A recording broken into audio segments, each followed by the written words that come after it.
Hello friends, study classes में आप सभी लोगों का बहुत बहुत स्वागत करते हैं। फ्रेंड्स, जो टॉपिक चल रहा है हम लोगों का भी वो चल रहा है स्टीम टरबाइन। और स्टीम टरबाइन में हम पढ़ रहे हैं इम्पल्स टरबाइन, क्योंकि स्टीम टरबाइन दो प्रकार होते हैं, इम्पल्स टरबाइन और रिएक्शन टरबाइन। तो इसमें हम पढ़ रहे हैं इम्पल्स टरबाइन। और इम्पल्स टरबाइन का जो टाइप है, थ्री टाइप्स है: compounding of velocity, compounding of pressure and compounding of velocity and pressure. तो हम लोग impulse turbine, simple impulse turbine को डिस्कस कर चुके हैं और compounding of velocity impulse turbine को डिस्कस कर चुके हैं। आज की इस क्लास में हम डिस्कस करेंगे compounding of pressure impulse turbine का जो टाइप्स है। तो यदि आप लोग अभी तक सिंपल इम्पल्स टरबाइन और compounding of velocity impulse turbine को वीडियो को नहीं देखे हैं तो इस वीडियो के डिस्क्रिप्शन में दिए हुए लिंक से जाकर के आप उस वीडियो को देख लीजिए। उसके बाद इस वीडियो को देखिएगा कंपाउंडिंग ऑफ प्रेशर। एक बार हम रिवाइज कर लेते हैं जो इम्पल्स टरबाइन होता है यह क्या होता है और compounding of velocity impulse turbine क्या होता है। यहाँ पर देखिए, आप लोगों को फिगर के थ्रू समझाए थे कंपाउंडिंग ऑफ वेलोसिटी को। इसमें सबसे पहले क्या लगा रहता है, नाजल लगा रहता है। इस नाजल से जब स्टीम को हाई प्रेशर और हाई टेम्परेचर वाले स्टीम को इस नाजल से पास किया जाता है तो उसका प्रेशर क्या होता है, एकदम से डाउन हो जाता है। कंपाउंडिंग ऑफ वेलोसिटी वाले इम्पल्स टरबाइन की बात कर रहे हैं। और जो वेलोसिटी है ये नाजल में इंक्रीज हो जाता है, बढ़ जाता है।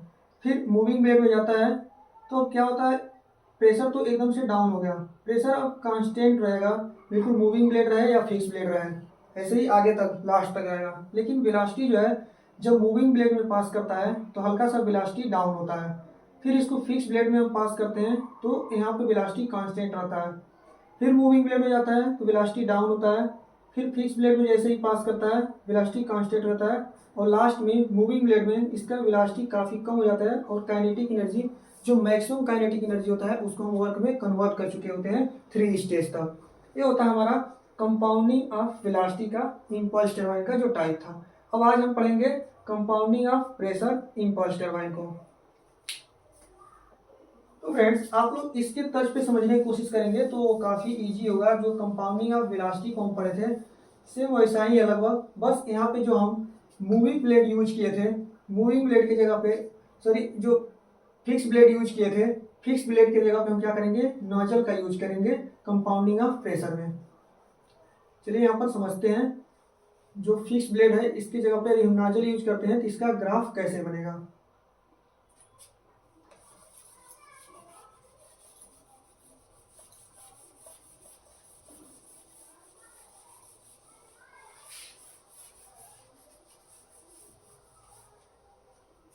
जो टाइप रहेगा वो हमारा रहेगा कंपाउंडिंग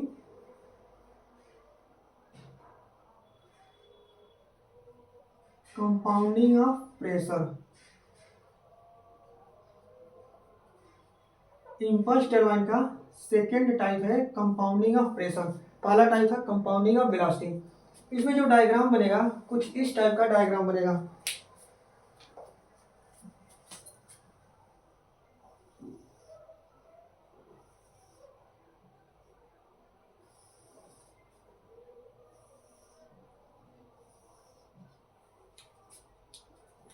पहला क्या है, जब हाई प्रेशर और हाई टेम्परेचर वाले स्टीम को हम नाजल से पास कराते हैं, ये हमारा क्या है, फिक्स नाजल।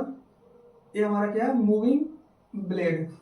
जब इसको हम हाई प्रेशर वाले और हाई टेम्परेचर वाले स्टीम को जब हम नाजल से पास कराते हैं, नाजल जो यूज करते हैं वो कन्वर्जेंट टाइप का नाजल यूज करते हैं। आगे हम वीडियो में डिस्कस करेंगे कि नाजल कितने टाइप्स का होता है।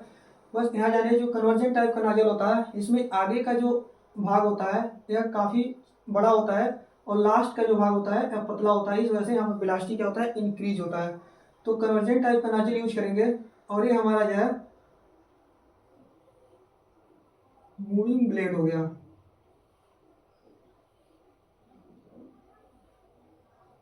यह मूविंग ब्लेड हो गया। फिर अब सेकेंड स्टेज में क्या करेंगे, सेकेंड स्टेज में फिर से हम नाजल यूज करेंगे। वहीं पर वेलोसिटी कंपाउंडिंग जो था उसमें हम सेकेंड स्टेज पे फिक्स ब्लेड यूज करते थे। लेकिन जो प्रेशर कंपाउंडिंग रहेगा उसमें फिक्स ब्लेड की जगह पे हम नाजल का यूज करेंगे। फिर से यहाँ पर हम क्या करेंगे, फिर से कन्वर्जेंट टाइप का नाजल यूज करते हैं। और ये हमारा फिर से मूविंग ब्लेड हुआ।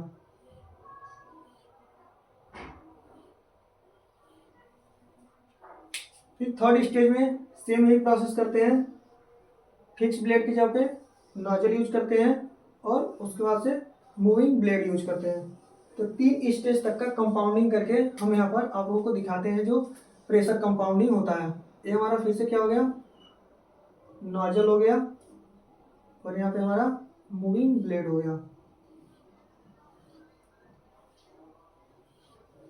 3 स्टेज का प्रेशर कंपाउंडिंग आज की इस क्लास में आप लोगों को दिखा रहे हैं।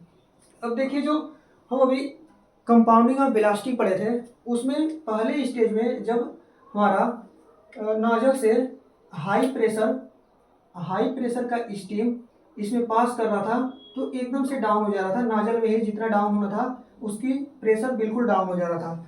बट हम कंपाउंडिंग और प्रेशर में पढ़ेंगे कि जो हमारा प्रेशर है नोजल में वो एकदम से डाउन नहीं होगा। क्या होगा, एकदम से डाउन नहीं होगा, यह डाउन होगा यहाँ तक, ठीक। उसके बाद से क्या होगा, जैसे ही मूविंग ब्लेड में जाता है तो मूविंग ब्लेड में जो प्रेशर होता है वो कांस्टेंट रहता है। क्या रहता है, मूविंग ब्लेड में प्रेशर कांस्टेंट रहेगा।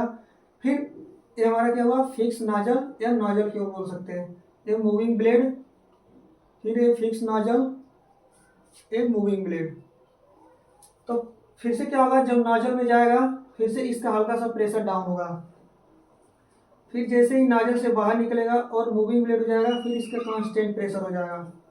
फिर जैसे ही नोजल में जाएगा फिर इसका प्रेशर हल्का सा डाउन होगा और यही प्रेशर 3 स्टेज के बाद जो डाउन प्रेशर था इसको हम रिलीज कर देंगे, स्टीम का लो प्रेशर पे रिलीज कर देंगे। अब वेलोसिटी का क्या होता है, यहाँ पे वेलोसिटी जो हमारा होता है यह जब फिक्स नोजल में जाता है, हम सभी लोगों को पता है कन्वर्जेंट टाइप का नोजल यहाँ पर यूज करते हैं, कन्वर्जेंट नोजल यूज करते हैं। तो कन्वर्जेंट नोजल में किसी भी स्टीम का जब उसको पास करेंगे तो उसका वेलोसिटी क्या होगा, एकदम से बढ़ जाता है। क्या होगा, एकदम से वेलोसिटी उसका इंक्रीज हो जाता है। और जब इसको हम मूविंग ब्लेड में पास करते हैं तो मूविंग ब्लेड में जाते ही इसका वेलोसिटी क्या होगा, फिर से डाउन हो जाएगा। क्या होगा, मूविंग ब्लेड में जाते ही इसकी वेलोसिटी फिर से डाउन हो जाएगा। फिर इसको हम नोजल से पास कराएंगे फिर इसका वेलोसिटी इंक्रीज हो जाएगा। फिर जैसे ही फिक्स नोजल के बाद जब मूविंग ब्लेड में जाएगा फिर इसकी वेलोसिटी डाउन हो जाएगा। और थर्ड स्टेज में जैसे ही इसको हम फिर से फिक्स नोजल में पास कराते हैं फिर इसकी वेलोसिटी इंक्रीज हो जाती है और मूविंग ब्लेड में जाकर के इसकी लो वेलोसिटी का जो है स्टीम हम रिलीज करते हैं। तो इस तरह से हम कंपाउंडिंग ऑफ प्रेशर का डायग्राम बनाते हैं। ये हमारा इंपल्स टरबाइन का सेकेंड टाइप था, कंपाउंडिंग ऑफ प्रेशर का। इसमें क्या देखने को मिला, जो प्रेशर था वह जब नोजल से पास करा रहे हैं तो कई स्टेज में हल्का हल्का डाउन हो रहा है और जो वेलोसिटी है ये हमारा लगभग जब फिक्स नोजल में जाता है तो वेलोसिटी इसका इंक्रीज हो जाता है और मूविंग ब्लेड में जाने पे वेलोसिटी इसका डाउन हो जाता है। फिर फिक्स नोजल में जाता है वेलोसिटी इंक्रीज हो जाता है, मूविंग ब्लेड में डाउन हो जाता है।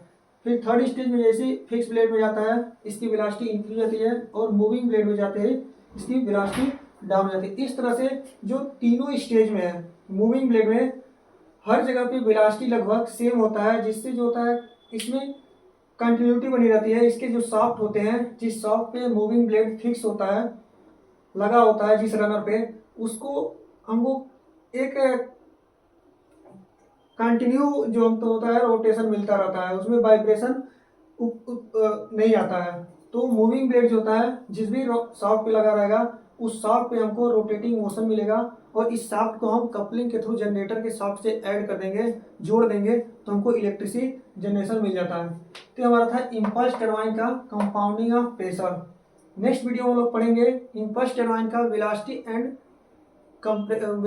Pressure compounding. तो आज का क्लास आप लोगों को कैसा लगा इसे कमेंट बॉक्स में जरूर बताइएगा। वीडियो अच्छा लगा तो वीडियो को लाइक कर दीजिएगा। नेक्स्ट वीडियो में हम लोग पढ़ने वाले हैं compounding of velocity and pressure impulse turbine. तो फ्रेंड्स आज के लिए इतना ही, मिलते हैं नेक्स्ट वीडियो में, तब तक के लिए जय हिंद जय भारत।